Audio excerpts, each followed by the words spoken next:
ನಮಸ್ಕಾರ, ನಾನು doctor Jeevanti, safe IVF centre Shivamogga. ಈ ವಿಡಿಯೋಗಳಲ್ಲಿ ನಾವು ಓವೇರಿಯನ್ ಟ್ಯೂಮರ್ಸ್ ಬಗ್ಗೆ ತಿಳ್ಕೊತಾ ಇದ್ದೀವಿ. ಓವೇರಿಯನ್ ಟ್ಯೂಮರ್ಸ್ ಅಥವಾ ಸಿಸ್ಟ್ಗಳ ಬಗ್ಗೆ ತಿಳ್ಕೊತಾ ಇದ್ದೀವಿ. ಹಿಂದೆ ಒಂದು ವಿಡಿಯೋದಲ್ಲಿ ಹೇಳಿದ್ದೆ ಡರ್ಮಾಯ್ಡ್ ಸಿಸ್ಟ್ ಅಂತ. ಸೊ ಅದೇ ಇದರಲ್ಲಿ ಜರ್ಮ್ ಸೆಲ್ ಟ್ಯೂಮರ್ಸ್ ಅನ್ನೋ ಕ್ಯಾಟಗರಿಯಲ್ಲಿ ಇನ್ನೊಂದು ಟ್ಯೂಮರ್ ಬಗ್ಗೆ ಇವತ್ತು ತಿಳ್ಕೊಳ್ಳೋಣ. ಇದರ ಹೆಸರು ಡಿಸ್ಜರ್ಮಿನೋಮಾ ಅಂತ. ಇದು one of the germ cell tumour. ಈ ಜರ್ಮ್ ಸೆಲ್ ಟ್ಯೂಮರ್ಸ್ ಅನ್ನೋದು 95% ಕ್ಯಾನ್ಸರ್ ಇರೋದಿಲ್ಲ, 5% ಮಾತ್ರ ಕ್ಯಾನ್ಸರ್ ಕಾರಕವಾಗಿರುತ್ತೆ. ಪ್ಲಸ್ ಇದು ಎಷ್ಟು ಮಟ್ಟಿಗೆ ಕಾಮನ್ ಅಂತಂದ್ರೆ ಒಂದು around 20 to 30% of all ovarian tumours ಅಂತ ಕರಿತೀವಿ. ಎಲ್ಲಾ ತರದ ಓವೇರಿಯನ್ ಟ್ಯೂಮರ್ಗಳಲ್ಲಿ ಒಂದು 20 ರಿಂದ 30% ಅಷ್ಟು ಜರ್ಮ್ ಸೆಲ್ ಟ್ಯೂಮರ್ ಇರುತ್ತೆ. ಅದರಲ್ಲಿ ಈ ಡಿಸ್ಜರ್ಮಿನೋಮಾ ಅನ್ನೋದು 1 to 2% ಇರುತ್ತೆ. ಯಾಕೆ ಇದ್ರ ಬಗ್ಗೆ ಹೆಚ್ಚು ಒತ್ತು ಕೊಡ್ತಾ ಇದೀವಿ ಅಂತಂದ್ರೆ, ಈ ಜರ್ಮ್ ಸೆಲ್ ಟ್ಯೂಮರ್ಸ್ ಅಲ್ಲಿ ಡರ್ಮಾಯ್ಡ್ ಬಿಟ್ಟರೆ ನೆಕ್ಸ್ಟ್ ಕಾಮನ್ ಇರೋದೇ ಡಿಸ್ಜರ್ಮಿನೋಮಾ. ಇದು ತುಂಬಾ ಅರ್ಲಿ ಏಜ್ ಅಲ್ಲಿ ಪ್ರೆಸೆಂಟ್ ಆಗುತ್ತೆ. ಅರ್ಲಿ ಏಜ್ ಅಂತಂದ್ರೆ ಒಂದು 20 ರಿಂದ 30 ವರ್ಷ ಈ ಏಜ್ ಒಳಗೇನೆ ಪ್ರೆಸೆಂಟ್ ಆಗುತ್ತೆ ಪೇಷಂಟ್ಗೆ. ಸೊ ಇದು ಮೇನ್ಲಿ ರಿಪ್ರೊಡಕ್ಟಿವ್ ಏಜ್ ಗ್ರೂಪ್ ಆದ್ರಿಂದ ಇದಕ್ಕೆ ನಾವು ತುಂಬಾ ಒತ್ತು ಕೊಡ್ತೀವಿ. ಸೊ ಏನಾಗಿರುತ್ತೆ ಈ ಡಿಸ್ಜರ್ಮಿನೋಮಾಲಿ ಅಂತಂದ್ರೆ, ಜರ್ಮ್ ಸೆಲ್ಸ್ ಅಂತ ನಾನು ಹಿಂದಿನ ವಿಡಿಯೋದಲ್ಲಿ ಹೇಳಿದೆ, ಅಂಡಾಶಯದಲ್ಲಿ ನಮ್ಮ ಮೊಟ್ಟೆಗಳನ್ನು ಉತ್ಪತ್ತಿ ಮಾಡುವಂಥದ್ದು ಜರ್ಮ್ ಸೆಲ್ಸ್ ಅಂತ ಇರುತ್ತೆ. ಈ ಸೆಲ್ಗಳು ಅಬ್ನಾರ್ಮಲ್ ಆಗಿ ಮಲ್ಟಿಪ್ಲೈ ಆದಾಗ ಈ ಡಿಸ್ಜರ್ಮಿನೋಮಾ ಅಂತ ಟ್ಯೂಮರ್ ಫಾರ್ಮ್ ಆಗುತ್ತೆ. ಇದಕ್ಕೆ ಮೇಲ್ ಕೌಂಟರ್ ಪಾರ್ಟ್ ಕೂಡ ಇದೆ. ಈ ಟೆಸ್ಟಿಸ್ ಅಲ್ಲಿ ಆಗುವಂಥದ್ದು ಸೆಮೈನೋಮಾ ಅಂತ, ಅದರದ್ದೇ ಫಿಮೇಲ್ ಕೌಂಟರ್ ಪಾರ್ಟ್ ಡಿಸ್ಜರ್ಮಿನೋಮಾ ಅಂತ ಹೇಳ್ತೀವಿ. ಸೊ ಏನಾಗತ್ತೆ, ಯಾವ ತರ ಪ್ರೆಸೆಂಟ್ ಮಾಡ್ಬೋದು ಈ ಡಿಸ್ಜರ್ಮಿನೋಮಾಲಿ ಪೇಷಂಟ್ ಅಂತಂದ್ರೆ, ಮೇನ್ಲಿ ಹೊಟ್ಟೆ ದಪ್ಪ ಆಗ್ತಾ ಹೋಗ್ಬೋದು. 20 ರಿಂದ 30 ವರ್ಷ ಏಜ್ ಗ್ರೂಪ್ ಇರುತ್ತೆ. ಹೊಟ್ಟೆ ದಪ್ಪ ಆಗ್ತಾ ಹೋಗೋದು, ಇಲ್ಲ ಊಟ ಸೇರೋದಿಲ್ಲ, ಒಂಥರ ಹೊಟ್ಟೆ ಬ್ಲೋಟಿಂಗ್ ಸೆನ್ಸೇಷನ್ ಅಂತ ಬರುತ್ತೆ, ಹೊಟ್ಟೆ ಉಬ್ಬರಿಸ್ದಂಗಿರುತ್ತೆ. ಕೆಲವೊಂದ್ಸಲಿ ಅವರಿಗೆ ಸೈಕಲ್ಸ್ ವೇರಿಯೇಷನ್ ಆಗ್ಬೋದು, ಪೀರಿಯಡ್ ವೇರಿಯೇಷನ್ ಆಗಬಹುದು. ಹೇಗೆ ಇದನ್ನ ಕಂಡುಹಿಡಿಯೋದು ಈ ಡಿಸ್ಜರ್ಮಿನೋಮಾನ ಅಂತಂದ್ರೆ, ಅಲ್ಟ್ರಾಸೌಂಡ್ ಮುಖಾಂತರ ಕಂಡುಹಿಡಿಬಹುದಾಗಿದೆ. ಅಲ್ಟ್ರಾಸೌಂಡ್ ನಲ್ಲಿ ಸಿಸ್ಟ್ ಕಂಡುಹಿಡಿಬಹುದು. ಪ್ಲಸ್ ಅದ್ರ ಜೊತೆಗೆ ಒಂದು ಸಿಂಪಲ್ ಆದ ಬ್ಲಡ್ ಟೆಸ್ಟ್ ಇದೆ, ಟ್ಯೂಮರ್ ಮಾರ್ಕರ್ಸ್ ಅಂತ ಕರಿತೀವಿ. ಈ ಜರ್ಮ್ ಸೆಲ್ ಟ್ಯೂಮರ್ಸ್ ಗೆ 3 ಥರ ಟ್ಯೂಮರ್ ಮಾರ್ಕರ್ಸ್ ಇದೆ. ನಿಮ್ಮ ರಕ್ತದಿಂದ ಇದನ್ನ ಡಿಟೆಕ್ಟ್ ಮಾಡ್ತಾರೆ. 3, ಒಂದು ಲ್ಯಾಕ್ಟೇಟ್ ಡಿಹೈಡ್ರೋಜಿನೇಸ್ LDH ಅಂತ, ಇನ್ನೊಂದು ಆಲ್ಫಾ ಫಿಟೋಪ್ರೋಟೀನ್ AFP ಅಂತ ಕರಿತೀವಿ, ಇನ್ನೊಂದು HCG. ಸೊ ಬೇರೆ ಬೇರೆ ತರದ ಟ್ಯೂಮರ್ಗಳಲ್ಲಿ ಇದು ಜಾಸ್ತಿ ಆಗಿರುತ್ತೆ. ಈ ಡಿಸ್ಜರ್ಮಿನೋಮಾ ಅನ್ನೋದ್ರಲ್ಲಿ LDH ಅನ್ನೋ ಟ್ಯೂಮರ್ ಹೆಚ್ಚಾಗಿರುತ್ತೆ.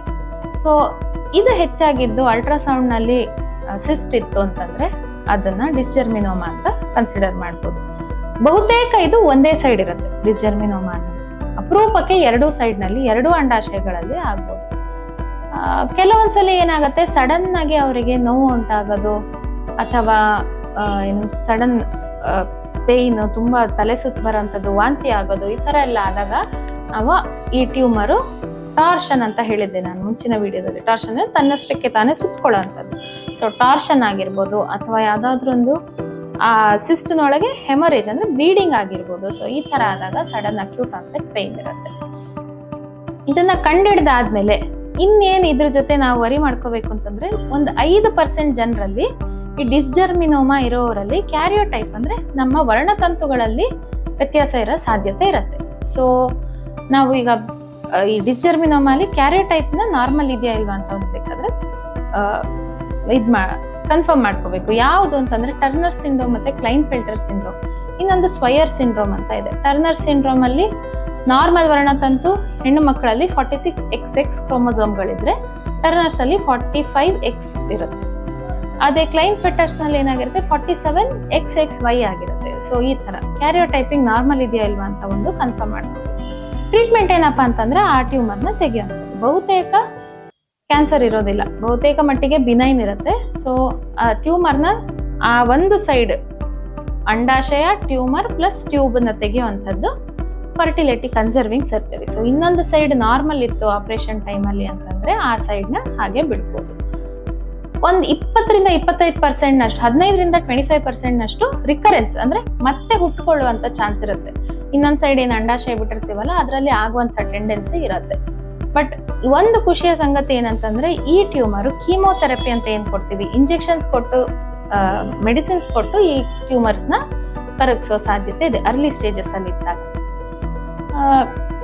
ಈ ಒಂದು ಕನ್ಸರ್ನ್ ಏನಂತಂದ್ರೆ ಫರ್ಟಿಲಿಟಿ ಪ್ರಿಸರ್ವೇಶನ್ ಅಂದ್ರೆ ಮೊಟ್ಟೆಗಳನ್ನ ಉಳಿಸ್ಕೊಳ್ಳೋ ಅಂಥದ್ದು. 2 ಆಪ್ಷನ್ ಇದೆ. ಸರ್ಜರಿಗೆ ಮುಂಚೆ ಮೊಟ್ಟೆಗಳನ್ನ ತೆಗೆಸಿ ಅದನ್ನ ಫ್ರೀಸ್ ಮಾಡಿಟ್ಕೋಬಹುದು, ಅಥವಾ ಒಂದೇ ಸೈಡ್ ಮಾಡೋದಾದ್ರೆ ಇನ್ನೊಂದು ಅಂಡಾಶಯ ಇರುತ್ತೆ, ಅದರಲ್ಲಿ ಮೊಟ್ಟೆಗಳಿರುತ್ತೆ. ಸೊ ಹಾಗಾಗಿ ಫರ್ಟಿಲಿಟಿಗೆ ಅಂತ ಎಫೆಕ್ಟ್ ಆಗೋದಿಲ್ಲ. ಅಕಸ್ಮಾತ್ ಕೀಮೋಥೆರಪಿ ಹೋದ್ರೂ ಕೂಡ ಆ ಕೀಮೋಥೆರಪಿ ಡ್ರಗ್ಸ್ ಏನ್ ಯೂಸ್ ಮಾಡ್ತೀವಿ ಟೆಂಪರರಿ ಆಗಿ ಅದು ಮೊಟ್ಟೆಗಳನ್ನ ನಾಶ ಮಾಡುತ್ತೆ. ಬಟ್ ಓವೇರಿಯನ್ ರಿಸರ್ವ್ ಮೇಲೆ ತುಂಬಾ ಎಫೆಕ್ಟ್ ಆಗೋದಿಲ್ಲ, ಪರ್ಮನೆಂಟ್ ಡ್ಯಾಮೇಜ್ ಇರೋದಿಲ್ಲ. ಆದ್ರೂ ಸೇಫರ್ ಸೈಡ್ ಫರ್ಟಿಲಿಟಿ ಪ್ರಿಸರ್ವೇಷನ್ ಅಥವಾ ಸೈಡ್ ಪ್ರಿಸರ್ವೇಷನ್ ಕ್ರಯೋ ಪ್ರಿಸರ್ವೇಷನ್ ಮಾಡಿಸಿ ನೀವು ಫರ್ದರ್ ಟ್ರೀಟ್ಮೆಂಟ್ಗೆ ಕನ್ಫರ್ಮೇಟಿವ್ ಸರ್ಜರಿಗೆ ಹೋಗೋದು ಉತ್ತಮ. ಇದಿಷ್ಟು ಡಿಸ್ಜರ್ಮಿನೋಮಾ ಬಗ್ಗೆ ಕಿರು ಮಾಹಿತಿ. ಧನ್ಯವಾದ.